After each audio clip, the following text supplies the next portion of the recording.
여러분 안녕하십니까? MBC 뉴스입니다. 부산 웹툰 페스티벌이 올해로 2회째를 맞았습니다. 지난해 전국에서 처음 문을 연 글로벌 웹툰 센터와 함께 부산의 웹툰 산업도 활기를 띠고 있습니다. 류재민 기자입니다. 스마트폰에서만 보던 작품들이 전시장에서 관객들을 맞이합니다. 작업실이 곧 무대가 되는가 하면 웹툰 속 주인공이 화폭에 담깁니다.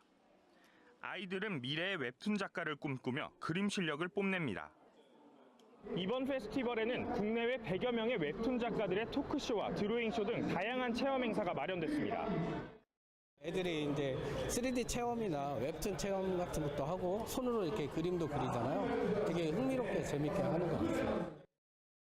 올해로 2회째를 맞는 웹툰 페스티벌엔 모두 1000여 점의 작품들이 출품됐고 기획부터 진행까지 모두 부산을 기반으로 활동하고 있는 웹툰 작가들이 직접 도맡았습니다. 지역 작가들이 주도로 이 모든 기획부터 전시, 그다음에 작품 참여, 그다음에 시민들과 함께 어우러지던 모든 행사를 같이 하는. 부산의 웹툰 산업도 활기를 띠고 있습니다. 지난해 8월 전국에서 처음 웹툰 작가들을 위한 공동 작업실과 전시 공간인 부산 글로벌 웹툰 센터가 문을 열었습니다.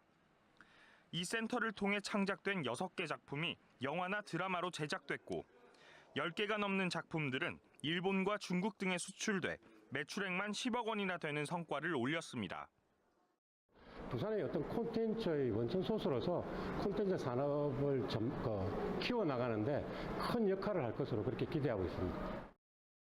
하지만 웹툰 작가의 70%가 수도권에 모여 있는 등 지역 간 격차는 여전합니다. 부산시는 웹툰 교육 프로그램과 창작을 지원하고 1인 방송 등 다양한 매체로 연계해 부산 웹툰 산업의 성장 동력을 마련하겠다는 계획입니다. MBC 뉴스 류재민입니다. 지난해 파리 부동산 대책 이후 단독주택 가격이 큰 폭으로 오른 가운데 동부산권 단독주택 가격 상승률이 전국에서 가장 높은 것으로 나타났습니다.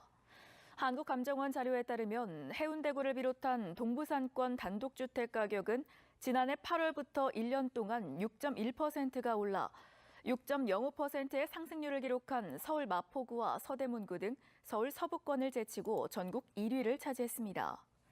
중부산권은 4.14%를, 서부산권은 3.78%의 상승률을 기록하는 등 부산의 단독주택 가격은 고르게 오른 것으로 나타났지만 부산 전체 아파트 가격은 2.5%가 감소해 대조를 보였습니다. 문재인 대통령과 김정숙 여사가 어제 오후 부산 비엔날레 전시장을 깜짝 방문했습니다.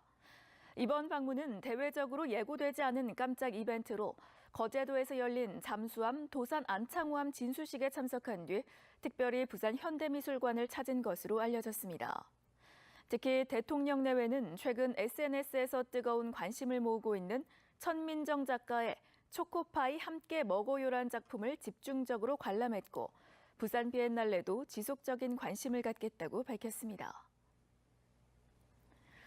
60대 메르스 확진자와 같은 비행기를 탔던 일상 접촉자 15명 가운데 1명이 메르스 의심 증세를 보여 정밀 검사한 결과 메르스 바이러스는 검출되지 않았습니다. 부산시는 메르스 일상 접촉자 1명이 감기와 설사 등 메르스 의심 증세를 보인다는 신고가 접수돼 부산대병원으로 옮겨 격리하고 바이러스를 검사한 결과 음성으로 판정돼 격리를 해제했다고 밝혔습니다.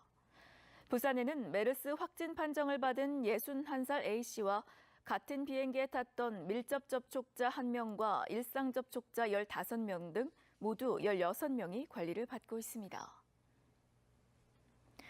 더불어민주당은 당 조직 강화 특별위원회를 구성하고 부산 서동과 경남 양산갑 선거구 조직 정비에 착수했습니다.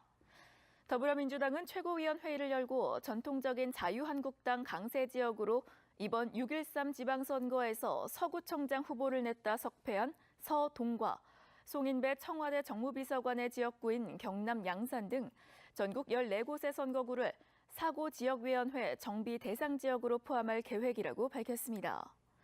서동은 이재강 전 지역위원장이 주택도시보증공사 감사를 맡으면서 현재 위원장이 공석이며 경남 양산갑은 직무대행 체제 인정 여부를 검토 중입니다. 부산의 도시 난개발 사업에 비판의 목소리를 높였던 고 윤일성 부산대 교수의 정신을 기리는 추모사업회가 발족됩니다. 부산참여연대는 오는 17일 부산시민운동지원센터에서 지난해 12월 향년 56세로 생을 마감한 도시사회학자 고 윤일성 교수 1주기 추모사업회 발족식을 연다고 밝혔습니다. 윤 교수는 그동안 4대강 사업을 비롯해 LCT와 에코델타시티, 동해남부선 개발 등 난개반 걸선 사업에 쓴소리를 내왔습니다. 부산지법 형사 3단독 재판부는 부산대 기숙사 신축 현장에서 발생한 작업자 추락 사망 사고와 관련해 위험 방지 조치를 제대로 하지 않은 혐의로 기소된 모 건설사 상무이사 48살 A씨와 하도급 업체 대표 54살 B씨에게 벌금 500만 원, 300만 원을 선고했습니다. A씨 등은 지난 1월 부산대 기숙사 신축공사 현장 건물 6층에서 작업하던 하도급 업체 근로자 55살 C씨가 추락해 사망한 사고가 발생할 당시 추락 위험이 있는 장소에 안전망 등 별다른 안전 조치를 하지 않은 혐의로 재판에 넘겨졌습니다. 한국예탁결제원이 내년 말 문을 여는 부산증권박물관에 전시할 유물과 사료를 공개 구매합니다. 구매 대상 유물은 일제강점기에 발행한 증권이나 한국전쟁 전 발행된 지가증권 등 사료적 가치가 있는 실물 또는 기록물로 증권 발생과 거래 과정에서 사용된 물품도 포함됩니다.